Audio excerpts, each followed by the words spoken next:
Hey guys, it's Ben the Coin Geek at Old Pueblo Coin, and today I'm excited to share with you some new purchases that I got in on a lot of coins that are a little bit more scarce, a little bit more fun.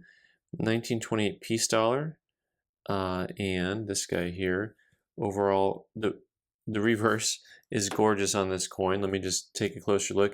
1928, they made them in Philadelphia and San Francisco. The mint mark would be right there if it was from San Francisco, but this is the Philly mint, which is the rare mint on this particular coin.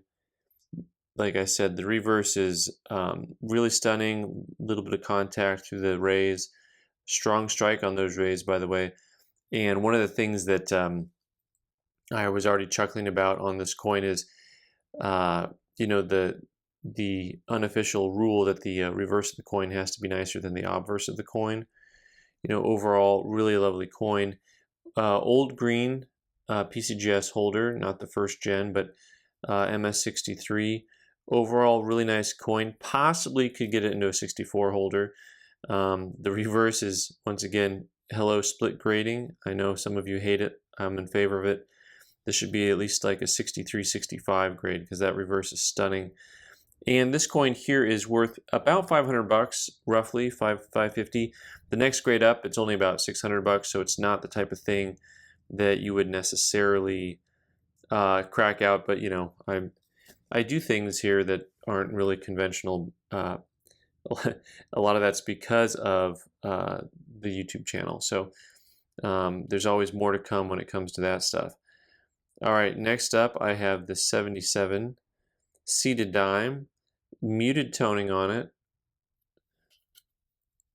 and the reverse has, I think, really nice toning to it. See if I can get a nice angle on that toning. You can see, and oh, look at that, you can see Carson City. That is a fun coin, folks. So this coin's pretty cool because it's got nice toning to it overall and a nice grade. Mint State 64, 77 Carson City.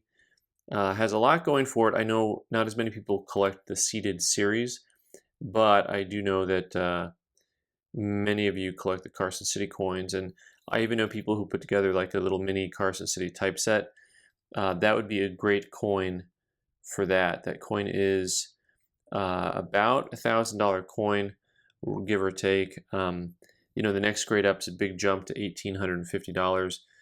That coin is not going to make the next grade up, I don't believe, but it's got some extra eye appeal going on that would help it out. All right, next up we have the great state of Texas. This is really a nice Texas Centennial coin.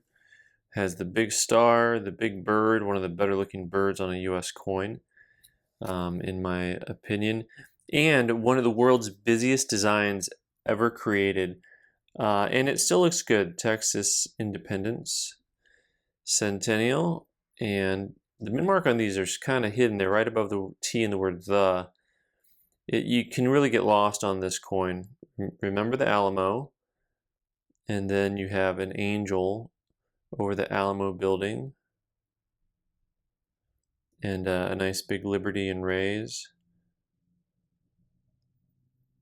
And then you've got Austin and Houston, two guys that are known. They got cities named after them, and all they had to do was die. So this coin, 1935 Denver Mint, this is the Mint State 66. Nice coin, I just liked it. It's a good example. The Texas series is not that expensive for most of the coins. In 66, this is I think about a $250 coin.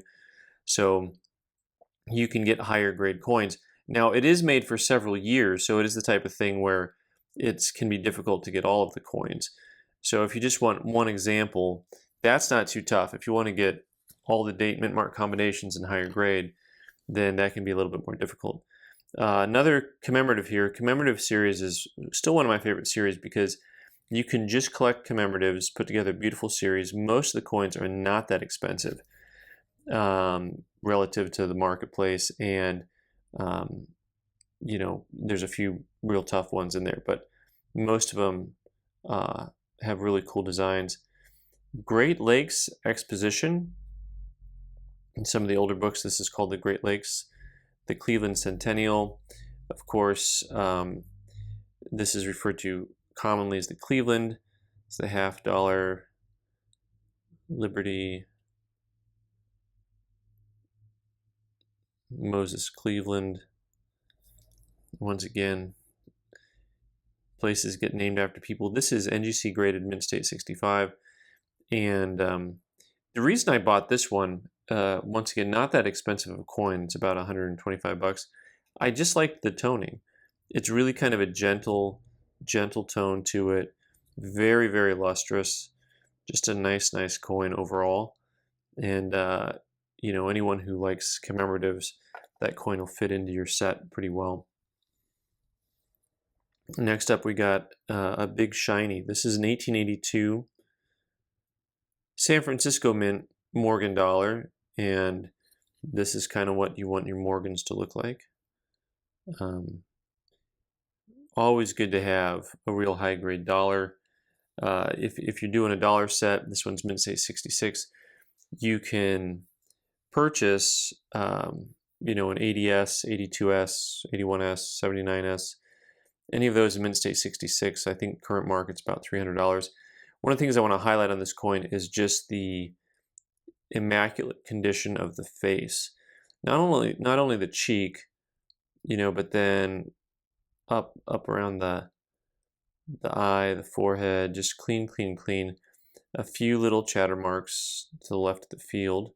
Of course, with magnification on this high glossy field, they really pop. They show up pretty well when you look that close. And here you've got a lovely reverse.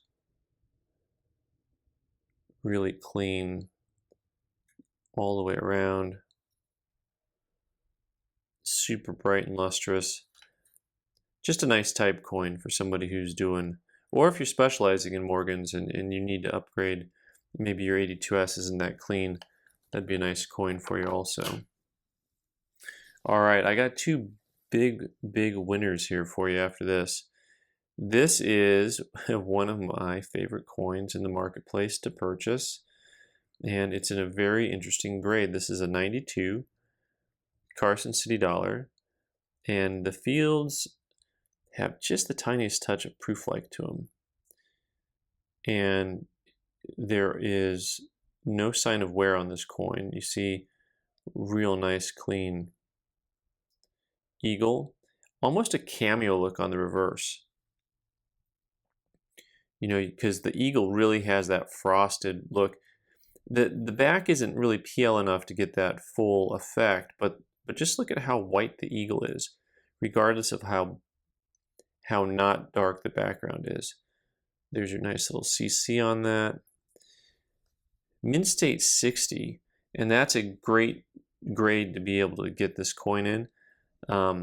It just has a lot of action in the fields, but overall the cheek isn't too bad. So lots of times on these you'll see a Mint State 60 because the coin's uncirculated, and then you'll have huge gouges. Now here you have a lot of contact marks, but you don't have any of those huge gouges on the cheek.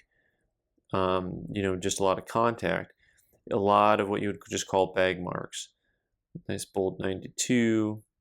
So that's a pretty neat coin. Lots of contact marks there. Maybe this guy was the first coin in the bag, huh? And then everybody landed on top of him. Because they didn't ship these things necessarily in a way that they were concerned about preserving them. They were in big bags. This coin is upwards of $1,300, maybe a little bit more. 62 is like $1,600, somewhere in that range. So overall, a really nice coin. Love the reverse on the coin. You know, just that nice bold frosted look. Overall, really cool coin. And last but not least, for anyone who is putting together a typeset, if you just want one penny, why don't you get this one, right? The 55 double die, which is, you know, historically rare. This is PCGS graded AU58. It does have a small amount of wear to the coin. Let's see if we can take a closer look at that. But first I'm going to zoom in a little closer than normal, and we'll look at the strong doubling of the date. And then one of my favorites here is just not just the date, but The doubling on these things is so phenomenal. It's not, there's not really much of anything in the marketplace like it. When you just look at how doubled that coin is. Now, as far as the wear goes, it's actually not that obvious, especially when you look on the back of the coin, you know, because you've really got a nice looking coin. Unfortunately, the scratches there on the case kind of distract. You want to make sure you get some protection for your cases so they don't get scratched up like that. But even on the wheat stocks, you can see that the coin looks completely intact. It's not very lustrous, but the 55 double dies are generally not very lustrous. There is, if you look at the cheekbone, the jawline, those are really the high points on this coin. And you see just some of that darkness right there. When you get it at this angle, it's kind of dark. You know, that's what they're looking at. You get just enough wear there to call it not uncirculated. So anyways, great looking coin. This is about a $1,600 coin as well. Well, the other coin wasn't 1,600. I just used that number for something else. Yeah, get my mind all confused. So this coin's really great. I love 55 double dies. One of my favorite coins in the US coin market. All right, guys, I'm Ben the Coin Geek. Thanks so much for watching. You can subscribe by clicking on the button in the corner and watch more videos on the right side of the screen.